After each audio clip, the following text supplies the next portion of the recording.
Hello friends and welcome back to my channel. My name is Zoe and I'm so excited that you're here. In today's video, we're going to be talking about functional decor, and this is going to be another video in our tips to designing your home. My goal for this series is all things that I've learned by working in the interior design industry and sharing them with you so that hopefully it helps you design your space without the added cost of an interior designer. I do want to remind you all that I am not a certified interior designer, though I have worked in the industry. There is an important distinction there, so I would call myself a home design enthusiast, a home decor enthusiast, interior design enthusiast, and I have learned a lot from being in the industry, but I do want to just make that quick disclaimer for you all. I also want to remind you that if you like this video, please consider subscribing. It is one of the best ways that you can support me and this channel, and it truly means the world to me. I am so excited watching this little community grow. It brings me so much joy. Now, without further ado, let's jump into the video.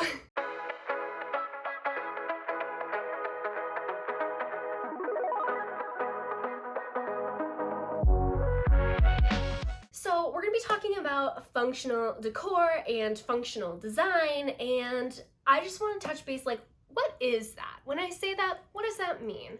And it might seem a little bit obvious, but it might not as well. So let's just clarify. So something that's functional means that it serves a purpose. It is a useful item or thing. And put simply, design and decor are things that are pleasing to the eye and are well curated. And when you put those two concepts together, you essentially get a beautiful item or beautiful items or a beautiful design that also serves a purpose. Now you might be thinking, isn't that everything in the home? And yes and no, right? Like if you think about my gallery wall that I did in my hallway, does it serve a purpose? Arguably, it doesn't actually do anything. It doesn't hold my keys, it doesn't hold my jackets, but it does bring me joy and express my personality. So is it functional? Not really, but does it serve a purpose? Absolutely. So there is a little bit of a gray area here, but when you think of functional decor or functional design, the things that we're kind of talking about are key dishes, salt and pepper shakers that are beautiful, vases, bookends, shelving, especially open shelving. We're also considering mirrors. You might even be considering spaces in the home. So if you watched my entryway video, that is a functionally designed space because everything in that space, I would argue, is beautiful. Granted, that's curated to my style, but there's a bench for putting on shoes with a little table for writing down notes. There's hand sanitizer in an amber jar. There are hooks on the wall for bags and a little place for sunglasses to go.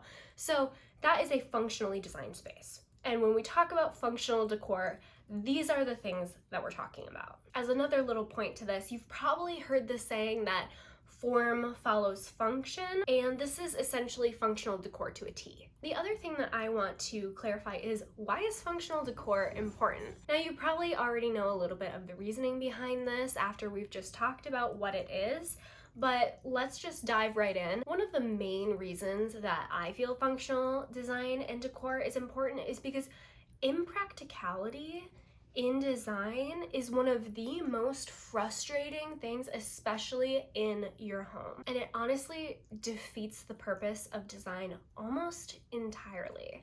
Because if you think of something that is not working for you in your home, you're probably feeling a little bit annoyed or frustrated at the limitations of that space or the obstacles that it presents you. And even if that space was suddenly turned beautiful, or maybe it already is beautiful, if it doesn't function the way that you need it to, you're not going to actually be able to enjoy this space. You're not going to feel at ease in it. It's not going to actually feel like a reflection of you at your best. The other reason functional decor is so important is because it assists in finding a home for all of your pieces.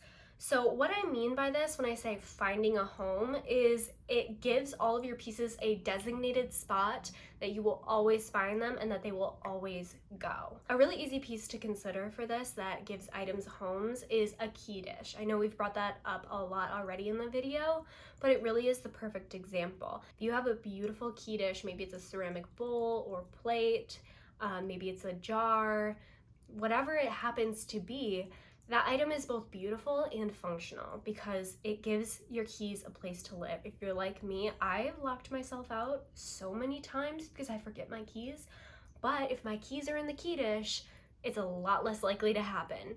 So it really helps you know where to find things, know where things go. That also helps with home maintenance. That makes it easier for you to keep your home cleaner. It helps you keep your designs looking beautiful, and it really just assists in that sense of ease that you might have in a space when it is well maintained. So now that we've kind of like given a brief overview of functional decor and design and what it is and why it's important, I want to show you how to do it. Now, Camille was very gracious in letting me into their home to kind of redesign some of their spaces, and they had a couple functional spaces that we decided to redesign and restyle.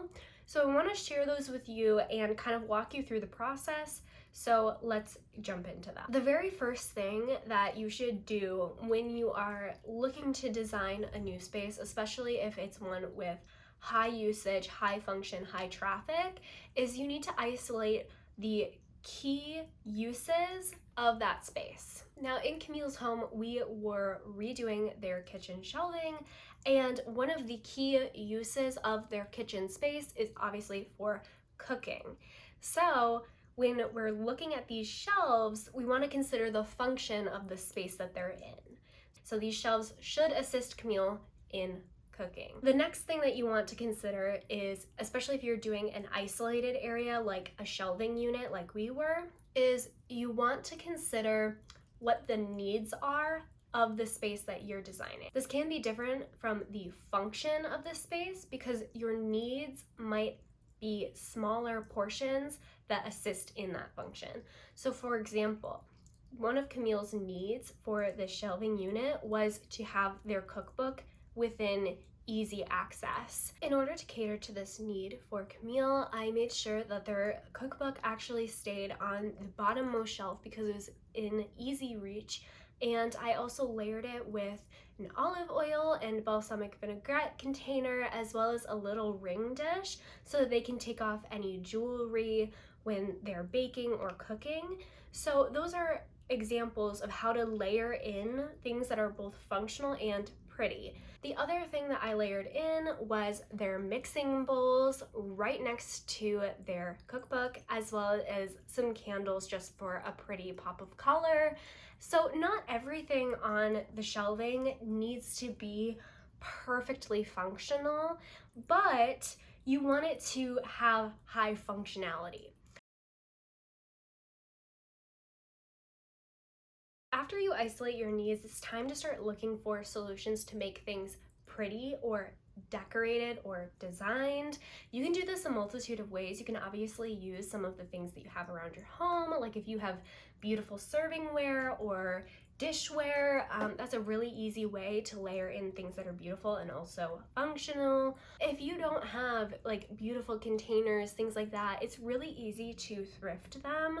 A lot of glassware and jars and ceramics get donated. Obviously you can buy them new as well. I always prefer a secondhand option, and it's a little bit more affordable, but if that's not a concern for you, then you can also buy them new. And the next point is, don't neglect the things that you need immediate access to or easy access to. One of my favorite descriptors of this actually came from the Home Edit, where Clea and Joanna talked about things that are touch access. And so things that are touch access, according to them, are things that you use on a daily basis that you need to be able to grab, and it needs to be within reach. I love this because it's the most apt description of those useful items in your home. So for Camille, that cookbook was touch access. It needed to be right there. And so they said, okay, I really want you to design these shelves for me, but if the cookbook ends up anywhere other than the bottom shelf, I'm gonna have to move it.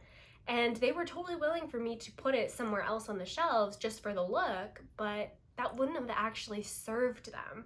And so really this is all about meeting in the middle between function and design. And for that top shelf, I really wanted to put things up there that were almost purely decor. So Camille's cutting board that they got in honor of their grandma that passed away is up on that top shelf because they don't actually use it as a cutting board. It has a recipe engraved in it and is for display, as well as a ceramic bowl and a wreath that is seasonal. So these are ways that you can incorporate decor that doesn't need to be moved very often. You'll also notice that I put some of Camille's glass cups up on the very top shelf. And that's because for Camille, these cups aren't touch access. These are cups that come down only when they're having large gatherings beyond both their roommates and their immediate friend group, because they have plenty of other cups down in their cabinets to be able to use. It's more just those really large gatherings or holidays and special occasions. So for Camille, it didn't matter if I put those cups on the very top shelf, and that kind of gave me some leeway. The last thing for you to consider is all of the people that are going to be using the space. So in Camille's home, they're one of the only people that use the kitchen to that degree, which is why we were catering the shelves mostly to them. However, if their partner or their roommate use the kitchen a ton for maybe baking or mixing cocktails, that would definitely impact how we made those shelves. One of the examples that I actually used in these shelves was originally I had placed 2 mugs on one of the middle shelves that had a C and a J. And those are the initials of Camille and their partner. And they actually have another roommate that lives with them. And we didn't want to neglect the fact that there is another roommate there that uses the space and wants to feel included and not isolated out of the design. And that's one of the hardest things to consider, is thinking about what you and your household can realistically maintain. Sometimes we really want to do something just because it's going to look really pretty, and we end up not being able to do it because we can't maintain it, and then we get frustrated because it's never the way we want it to be, and that's probably a sign that it's just not working. So another example is if you have colored cups and you want to set them out in alternating color order. If you have someone in your household who's not going to maintain that, then maybe that's a sign that you shouldn't use that as a design aspect. Some last tips for you is that you may need to reevaluate these spaces over time because the needs and functions of spaces tend to change, and we all go through seasons of needing different things in our life and wanting them in different places. So don't be surprised if what was working for you at one point suddenly isn't at another point. All right, friends, I completely forgot to film an outro for this video, so it's now a couple days later, but I really hope that this video was helpful for you, and let me know in the comments down below if there are any other ideas that you'd really love for this tips to designing your home. I know there are a lot of aspects to design that it might be helpful to have a little reference video for. So let me know what your questions are, and I will do my best to tackle them in a future video. Also, a reminder that if you enjoyed this, please consider subscribing down below. It means the world to me and really supports our community. Also, give this video a like if you enjoy it. And that is everything for today. So I will see you next time. Bye!